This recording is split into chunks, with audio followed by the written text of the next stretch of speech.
नमस्कार, मैं हूं सत्यपाल और आप देख रहे हैं CWB हिंदी न्यूज। शक संवत 1945 विक्रम संवत 2080 आज चैत्र मास के कृष्ण पक्ष की नवमी तिथि और दिन बुधवार है। तदनुसार अंग्रेजी तारीख 3 अप्रैल सन 2024। सबसे पहले आज के मुख्य समाचार। हरियाणा कांग्रेस ने 9 सीटों पर तय किए प्रत्याशी, 5 को लगेगी मोहर, इनको मिल सकता है टिकट। क्षेत्रीय चारा केंद्र में आई स्टोर कीपर के पदों पर भर्ती, 12वीं पास उम्मीदवार करें आवेदन, बताएंगे पूरी update. CBSE board exams update, उत्तर पुस्तिका मूल्यांकन का अंतिम दौर जारी, मई महीने में जारी हो सकता है रिजल्ट। हरियाणा के पूर्व डिप्टी CM दुष्यंत चौटाला का बड़ा खुलासा, बीजेपी ने दिया था मुख्यमंत्री बनने का ऑफर। हिसार लोकसभा सीट पर बीजेपी को मिलेगी कड़ी चुनौती, भजनलाल परिवार पर दांव खेलने की तैयारी में कांग्रेस। हरियाणा में नायब तहसीलदार पद की होने वाली विभागीय परीक्षा स्थगित, विभाग ने जारी किया पत्र। CHSL 2024 notice, common higher secondary level परीक्षा के लिए जारी हुआ शॉर्ट नोटिस। अभय सिंह चौटाला 6 तारीख को ओम प्रकाश चौटाला से मुलाकात कर घोषित करेंगे प्रत्याशी, रोहतक से राठी के परिवार को टिकट का प्रस्ताव। हरियाणा में JJP नेता का बड़ा बयान, कहा कांग्रेस हमारे साथ गठबंधन करे, हमें सिर्फ 2 लोकसभा सीट चाहिए। हरियाणा में बीजेपी के सिरसा लोकसभा प्रत्याशी का जबरदस्त विरोध, किसानों ने कहा हारेगा। करनाल उपचुनाव पर हाईकोर्ट ने सुरक्षित रखा फैसला, हरियाणा सरकार इलेक्शन कमीशन ने दाखिल किया जवाब, रद्द करने को मुंबई हाईकोर्ट के फैसले की दी दलील। झज्जर अनाज मंडी में आढ़तियों का प्रदर्शन, मांगों को लेकर सरकार के खिलाफ की नारेबाजी, 5 अप्रैल तक 2 घंटे देंगी धरना। अब शादी का कार्ड दिखाकर मिलेगी विटा उत्पादों पर 2 से 3% की छूट, हरियाणा में विवाह शगुन योजना हुई शुरू।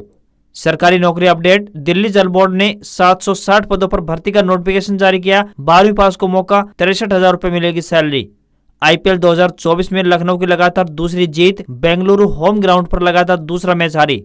और प्रधानमंत्री नरेंद्र मोदी ने राजस्थान के कोटपुतली से चुनावी अभियान की शुरुआत की। मोदी ने कहा 10 साल में जो हुआ वो सिर्फ ट्रेलर, तीसरा कार्यकाल ऐतिहासिक निर्णयों वाला होगा। और अब खबरें विस्तार से। हरियाणा में मार्च में लगातार मौसम में परिवर्तन देखने को मिला है, वहीं अब अप्रैल में भी स्थिति ठीक इसी प्रकार की रहने वाली है। अप्रैल में लगातार पश्चिमी विक्षोभ सक्रिय होंगे, जिससे कि मौसम का मिजाज बदलेगा, साथ ही गर्मी से भी काफी हद तक राहत मिलेगी। मौसम विभाग ने अप्रैल को लेकर अपना ताजा पूर्वानुमान जारी कर दिया है। इस महीने में लगभग 2 या 3 पश्चिमी विक्षोभ सक्रिय होने जा रहे हैं और बारिश या फिर बूंदाबांदी की गतिविधियां दर्ज की जाएंगी। इसके अलावा समय समय पर तेज रफ्तार की हवाएं और तूफान भी आएंगे। इस महीने लगभग सामान्य बारिश होगी। फिलहाल पहला पश्चिमी विक्षोभ 2 अप्रैल, दूसरा 5 और तीसरा 10 अप्रैल को सक्रिय होने जा रहा है। पहले पश्चिमी विक्षोभ के असर से बारिश की संभावना बहुत कम रहेगी, लेकिन इस दौरान हल्के बादल छाए रहेंगे। तापमान में भी लगातार गिरावट देखने को मिलेगी।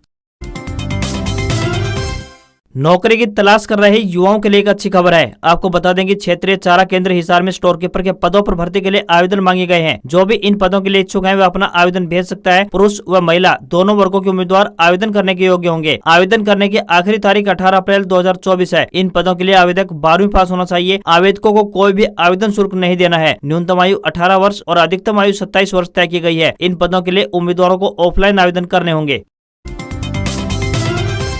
लोकसभा चुनाव का बिगुल बजते ही सभी राजनीतिक दल अपनी अपनी तैयारियों में जुट गए हैं। पार्टी प्रत्याशियों के लिए चुनाव प्रचार अभियान शुरू हो गए हैं। इसी कड़ी में भिवानी महेंद्रगढ़ लोकसभा क्षेत्र से जननायक जनता पार्टी यानी JJP प्रत्याशी राव बहादुर सिंह के लिए वोटों की अपील करने पूर्व डिप्टी CM दुष्यंत चौटाला भिवानी पहुंचे। भिवानी में मीडिया से बातचीत करते हुए दुष्यंत चौटाला ने दिल्ली के मुख्यमंत्री अरविंद केजरीवाल का पक्ष लिया। उन्होंने कहा कि केंद्रीय जांच एजेंसियों को जब रिमांड में कोई तथ्य नहीं मिला तो केजरीवाल को जेल भेज दिया गया। बिना सबूत के एक प्रदेश के मुख्यमंत्री को जेल भेजने का कोई औचित्य नहीं बनता। पूरा मामला राजनीति से ओतप्रोत है। दुष्यंत चौटाला ने बताया कि गठबंधन टूटने से पहले भारतीय जनता पार्टी ने मुख्यमंत्री बनने और कैबिनेट बदलने के बाद सरकार का हिस्सा बनने का ऑफर दिया था, लेकिन हमने इससे साफ इनकार कर दिया था। दुष्यंत चौटाला ने सीधे सीधे PM मोदी पर टिप्पणी करते हुए कहा कि एंटी इनकम्बेंसी जैसी चीज अपने आप नजर आ जाएगी जब 400 पार का नारा देने वाले 200 सीटों पर ठहर जाएंगे। केंद्रीय माध्यमिक शिक्षा बोर्ड यानी CBSE की 10वीं की परीक्षाएं खत्म हो चुकी हैं, जबकि 12वीं की अंतिम परीक्षा मंगलवार को संपन्न हुई है। CBSE बोर्ड की 10वीं और 12वीं की परीक्षाएं 15 फरवरी से प्रारंभ हुई थी। इसके साथ ही बोर्ड ने उत्तर पुस्तिकाओं की चेकिंग का काम भी शुरू कर दिया है। 10वीं की उत्तर पुस्तिकाओं के मूल्यांकन का काम जहां अंतिम चरण में है, तो वहीं 12वीं की उत्तर पुस्तिकाओं का मूल्यांकन अप्रैल के तीसरे हफ्ते तक पूरा कर लिया जाएगा। ऐसे में बोर्ड की तरफ से तैयारी की जा रही है कि मई महीने के दूसरे हफ्ते तक दोनों का रिजल्ट जारी कर दिया जाए। चेकिंग प्रक्रिया पूरी होने के बाद बोर्ड को रिजल्ट निकालने में 10 से 12 दिन का वक्त लगता है। पिछली बार भी बोर्ड की तरफ से मई महीने में रिजल्ट जारी किया गया था। ऐसे में बोर्ड की तरफ से इस बार भी मई महीने में परिणाम घोषित करने की तैयारी की जा रही है। इससे विद्यार्थियों को उच्च शिक्षा में एडमिशन लेने में कोई भी परेशानी नहीं आएगी। पंजाब एवं हरियाणा हाईकोर्ट में ग्रुप सी की भर्तियों को लेकर सुनवाई होनी थी। हरियाणा में लंबे समय से यह भर्ती अटकी हुई है। बता दें कि हरियाणा कर्मचारी चयन आयोग यानी एसएससी की तरफ से सीईटी ग्रुप नंबर 56 और ग्रुप नंबर 57 की परीक्षा अगस्त 2023 में संपन्न हुई थी, मगर कई ऐसे बिंदु हैं जिन्हें लेकर कोर्ट में केस कर दिया गया था। इस मामले को लेकर लगातार तारीख पर तारीख मिल रही है, मगर कोई फाइनल निर्णय अभी तक नहीं हो पाया है। सोशियो इकोनॉमिक के नंबरों के साथ साथ ग्रुप नंबर 56 और ग्रुप नंबर 57 के पोस्ट के अनुसार 4 गुना से ज्यादा उम्मीदवार बुलाने तथा ग्रुप नंबर 56 के पेपर में 41 सवाल रिपीट होने के मामले कोर्ट में है। इसी के चलते कोर्ट में सुनवाई हुई थी, मगर फिर से युवाओं को निराशा ही हाथ लगी। अब इसके लिए अगली तारीख दे दी गई है। अब इस मामले की सुनवाई 22 अप्रैल को होने जा रही है। लगातार मिल रही तारीखों से युवा मानसिक तौर पर परेशान हो रहे हैं। बीते कई महीनों से इन भर्तियों को लेकर कोई भी फाइनल फैसला अभी तक नहीं हो पा रहा है। लोकसभा चुनाव का शेड्यूल जारी होते ही सभी राजनीतिक दलों में सियासी उठापटक चालू हो गई है। इसी बीच हरियाणा में दुष्यंत चौटाला की जननायक जनता पार्टी यानी जेजेपी के एक वरिष्ठ नेता के बयान ने राजनीतिक माहौल गर्मा दिया है। उनका यह बयान ऐसे समय पर आया है जब कांग्रेस सीधे सीधे उनकी पार्टी पर वोट काटने का आरोप लगा रही है। जेजेपी के प्रदेश उपाध्यक्ष एवं पानीपत ग्रामीण सीट से पार्टी के टिकट पर चुनाव लड़ चुके देवेंद्र कादियान ने कहा है कि उनकी पार्टी चाहती है कि हरियाणा में कांग्रेस उनके साथ गठबंधन करे। हमें सिर्फ हिसार और भिवानी लोकसभा सीट चाहिए और बाकी 8 सीटों पर कांग्रेस और जेजेपी मिलकर चुनाव लड़ेंगे तो प्रदेश से बीजेपी का सुपड़ा साफ हो जाएगा। देवेंद्र कादियान ने बताया कि भिवानी महेंद्रगढ़ लोकसभा क्षेत्र से पार्टी राव बहादुर सिंह को अपना प्रत्याशी घोषित कर चुकी है और हिसार लोकसभा सीट से चौटाला परिवार से कोई न कोई सदस्य चुनावी रण में होगा। हरियाणा में 2 से 6 अप्रैल तक रेवेन्यू विभाग की विभागीय परीक्षा आयोजित की जानी थी, लेकिन अब इस परीक्षा को स्थगित कर दिया गया है। विभाग की तरफ से इस बारे में पत्र जारी कर दिया गया है। जारी किए गए पत्र में परीक्षा स्थगित करने का कारण प्रशासनिक बताया गया है। रेवेन्यू पटवार एवं कानूनगो एसोसिएशन हरियाणा के प्रदेशाध्यक्ष जयवीर चहल ने बताया कि इस परीक्षा के लिए पहले ही रोल नंबर जारी कर दिए गए थे, मगर अचानक परीक्षा स्थगित कर दी गई है। आपको बता दें कि रेवेन्यू विभाग की विभागीय परीक्षा जो कि 2 से 6 अप्रैल तक आयोजित की जानी थी, उसे फिलहाल पोस्टपोन कर दिया गया है। विभाग ने इसके लिए लेटर जारी करके जानकारी दी है। यह परीक्षा नायब तहसीलदार के पद के लिए होती है।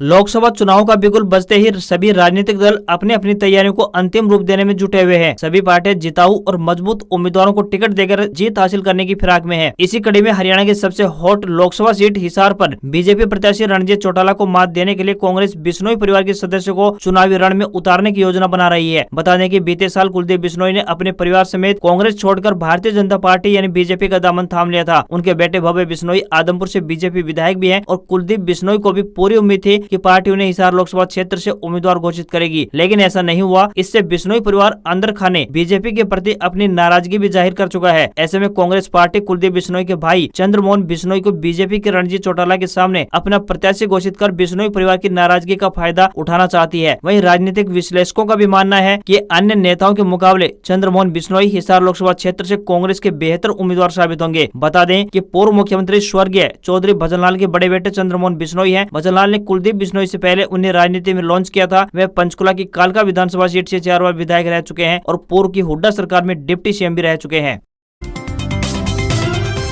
हरियाणा में बोर्ड परीक्षाओं की डिजिटल मार्किंग नहीं की जाएगी। अब राज्य में 10वीं और 12वीं के बोर्ड परीक्षाओं की चेकिंग मैनुअल तरीके से की जाएगी, जैसे पहले की जाती थी। ऐसा इसलिए क्योंकि लोकसभा चुनाव के कारण लगी आचार संहिता के बीच डिजिटल मार्किंग की औपचारिकताएं पूरी नहीं हो पाई हैं। खास बात यह है कि हरियाणा स्कूल शिक्षा बोर्ड यानी HBSE जल्द ही बोर्ड परीक्षाओं की मैनुअल चेकिंग का काम शुरू करेगा। साथ ही बोर्ड की परीक्षाओं का परिणाम भी समय से पहले जारी कर दिया जाएगा। हरियाणा स्कूल शिक्षा बोर्ड ने 10वीं और 12वीं की बोर्ड परीक्षाओं की चेकिंग डिजिटल मार्किंग से करवाने का फैसला लिया था। यह बोर्ड का अहम निर्णय था और इसे लेकर बोर्ड काफी उत्साहित भी नजर आ रहा था। वहीं दूसरी तरफ लोकसभा चुनाव के कारण आचार संहिता लग चुकी है, इसके चलते औपचारिकताएं पूरी नहीं हो पाई। यही वजह है कि अब बोर्ड परीक्षाओं की मैनुअल चेकिंग की जाएगी। हरियाणा विद्यालय शिक्षा बोर्ड के अध्यक्ष डॉक्टर VP यादव ने बताया कि बोर्ड परीक्षाओं का परिणाम समय से पहले घोषित किया जाएगा।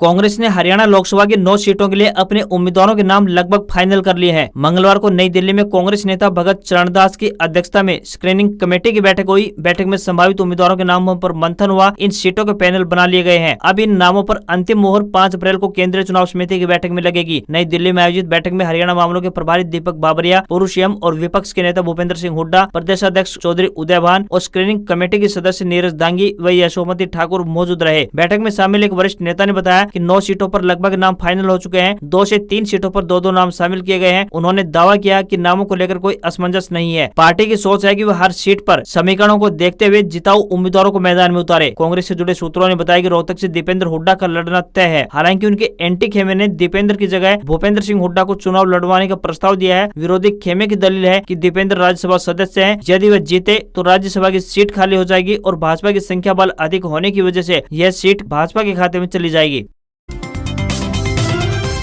पूर्व केंद्रीय मंत्री कुमारी शैलजा का सिरसा से चुनाव लड़ना लगभग तय माना जा रहा है। पैनल में कांग्रेस विधायक शिषपाल केहरवाला का भी नाम शामिल है। वहीं हिसार से पूर्व डिप्टी सीएम चंद्रमोहन का नाम शामिल है। सोनीपत लोकसभा क्षेत्र से पार्टी इस बार जाट के बजाय ब्राह्मण उम्मीदवार उतारने के मूड में है। इसके लिए सतपाल ब्रह्मचारी का नाम पैनल में शामिल किया गया है। वहीं करनाल सीट से कुलदीप शर्मा के बेटे चाणक्य पंडित का नाम चर्चा में है। वहीं भिवानी महेंद्रगढ़ सीट से श्रुति चौधरी व रावदान सिंह, फरीदाबाद के लिए महेंद्र प्रताप सिंह व करण सिंह दलाल, अंबाला से प्रदीप नरवाल, रेणुबाला व वरुण चौधरी, गुरुग्राम से कैप्टन अजय सिंह यादव और जितेंद्र भारद्वाज के नाम कांग्रेस लिस्ट में शामिल हैं।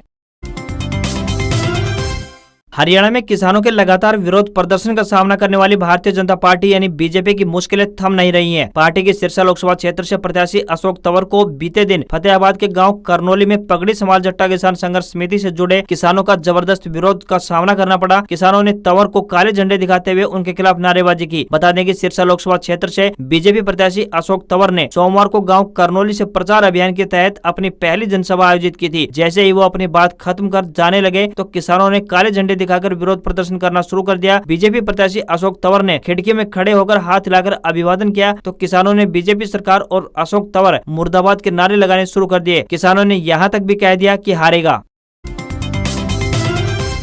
केंद्र में नौकरी की चाह रखने वाले अभ्यर्थियों के लिए एक बड़ी खुशखबरी है। आपको बता दें कि कर्मचारी चयन आयोग यानी एसएससी की तरफ से कॉमन हायर सेकेंडरी लेवल यानी सीएचएसएल वैकेंसी के लिए शॉर्ट नोटिस जारी किया गया है। एसएससी की तरफ से अपना एग्जाम कैलेंडर पहले ही जारी किया जा चुका है। जारी कैलेंडर की मदद से आप यह जान सकते हैं कि कौन सी परीक्षा कब होने वाली है। नोटिस के अनुसार कर्मचारी चयन आयोग लोअर डिवीजन क्लर्क या जूनियर सचिवालय सहायक और डाटा एंट्री ऑपरेटर या data entry operator grade A के पद पर भर्ती के लिए कंप्यूटर आधारित मोड में संयुक्त उच्चतर माध्यमिक यानी 10+2 परीक्षा 2024 आयोजित करेगा। भर्ती से संबंधित ज्यादा जानकारी के लिए आप आयोग की ऑफिशियल वेबसाइट ssc.gov.in पर अपलोड की गई डिटेल्स नोटिफिकेशन चेक कर सकते हैं। विद्यार्थी एसएससी की ऑफिशियल वेबसाइट ssc.gov.in पर जाकर अप्लाई कर सकते हैं।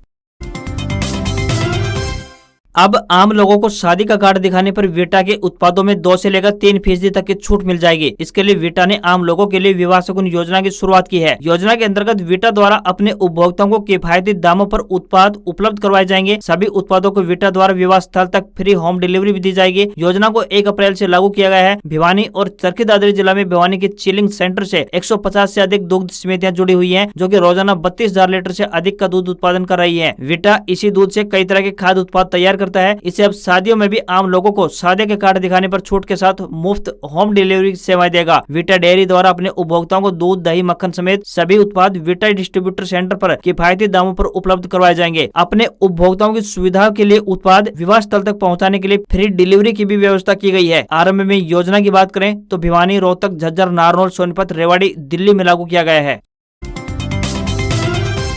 भारतीय शेयर बाजार में गिरावट देखने को मिली है। सेंसेक्स 110 अंकों की गिरावट के साथ 73,903 के स्तर पर बंद हुआ। वहीं निफ्टी में भी 8 अंकों की गिरावट रही और ये 22,453 के स्तर पर बंद हुआ। सेंसेक्स के 30 शेयरों में से 15 में गिरावट और 15 में तेजी देखने को मिली है। दिल्ली की सराफा बाजार में बात करें तो सोने की कीमत 50 रुपए की गिरावट के साथ 68,370 रुपए प्रति 10 ग्राम तक रह गई है। हालांकि इस दौरान चांदी की कीमत 430 रुपए तेजी देखने को मिली और 79,000 रुपए प्रति किलोग्राम पहुंच गई है। वहीं $1 का रेट 83 रुपए 43 पैसे के स्तर पर पहुंच गया है। आज खबरों में बस इतना ही। देखते रहिए आपका अपना हरियाणा का सबसे बेहतरीन news channel CWB Hindi news. नमस्कार। इसी आशा के साथ आपका दिन शुभ रहे।